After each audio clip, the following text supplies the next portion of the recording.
Have you ever wondered what happens when someone truly hits rock bottom? When grief and loss just feel like they're going to swallow you whole? Well, in Islamic tradition, one of the most incredible, most miraculous events isn't just a story about divine power. It's actually a direct response to that exact kind of profound human suffering. So let's dive into this amazing journey.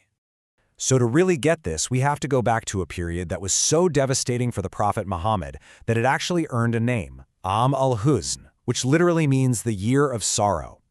This was the backdrop, the emotional and spiritual landscape right before the miracle. A time when, for him, it seemed like everything was falling apart. And it really was one blow after another. First, he lost his wife, Khadija, who was his rock, his greatest supporter from day one. Then his uncle Abu Talib died, and he was his political shield in Mecca. Without that protection, the persecution against him and his followers just went into overdrive. So he looks for help in a nearby city, Ta'if, and what does he get? He's violently rejected, stoned by mobs, and literally run out of town. I mean, by any and every measure, this was his absolute lowest point. But it's right here, in this moment of complete earthly despair, that a heavenly invitation arrives. And this wasn't just some small consolation. This was a complete paradigm shift, a divine gift that arrived when it was needed most, and probably when it was least expected. This incredible event is known as Al-Isra wa Al-Miraj. Now, let's break that down. And this part is absolutely crucial. Islamic sources are very clear that this was not a dream. It was a physical journey, both body and soul.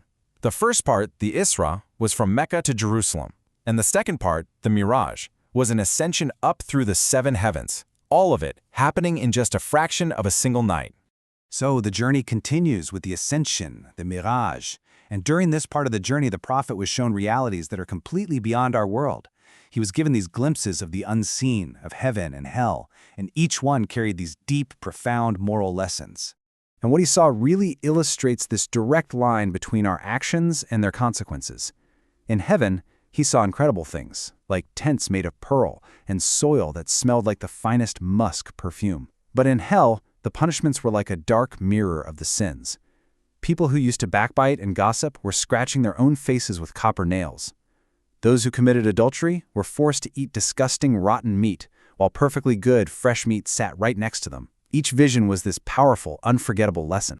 But the journey wasn't over. You see, after witnessing all the wonders of the heavens, maybe the hardest part was coming back down to earth and trying to explain it all. The miracle itself was a personal gift, but telling the story, well, that was a public test.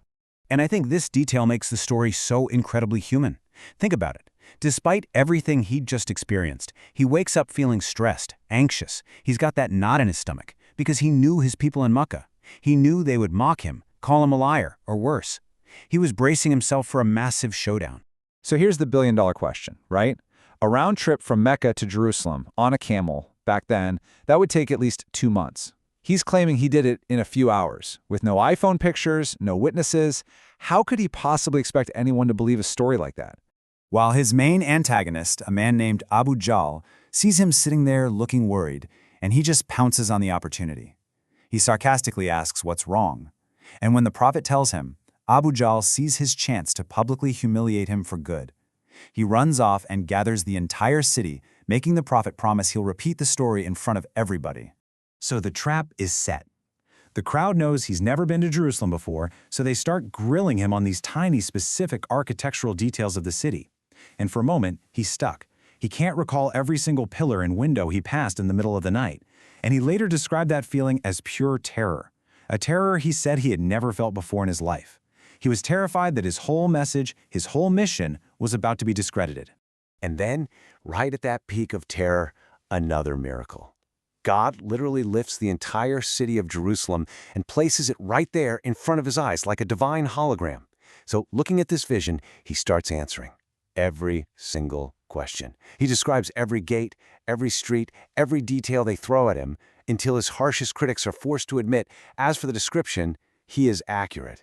But wait, there's more. The proof didn't even stop there. He gave them evidence they could actually go out and verify themselves. He described 3 different Meccan caravans he passed on his way back. He gave super specific details. One of them was looking for a lost camel. In another one, he'd stopped and drank from their water jug. And the clincher? He predicted exactly when the first caravan would arrive back in Mecca, and it did, right on time. So, with all of this evidence, a perfect description of a city he's never seen, caravans showing up exactly when he said they would, what was the reaction from those who were determined to disbelieve? Well, the facts didn't matter. They just moved the goalposts. They couldn't call him a liar anymore, so they just dismissed the whole thing as clear sorcery. And that reaction, right there, brings us to the real heart of this event. This was about so much more than just proving a miracle happened. It was about the very nature of faith and proof itself. And here you get this perfect, beautiful contrast. When the mockers ran to tell the Prophet's best friend Abu Bakr the story, hoping he'd finally abandon him, his response was immediate. No hesitation. He just said, if he said that, then it must be true. For Abu Bakr, the physical proof was beside the point. His logic was simple and powerful.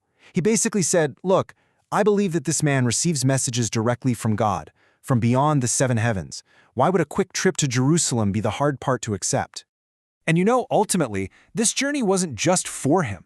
He brought back a gift for his entire community, a tangible connection to the divine. And that was the institution of the 5 daily prayers. This central pillar of worship for Muslims was established during his ascension, a direct commandment brought back from the heavens. So when you bring it all together, what does this journey really mean? Well, it was a deeply personal gift from God to console a man who was drowning in grief. It confirmed his prophetic mission. It was a powerful, living demonstration of the promise that with great hardship, truly, comes even greater ease. And maybe above all, it served as this timeless lesson about the dance between what we can prove with our eyes and what we know with our hearts. Which kind of leaves us with one last thing to think about.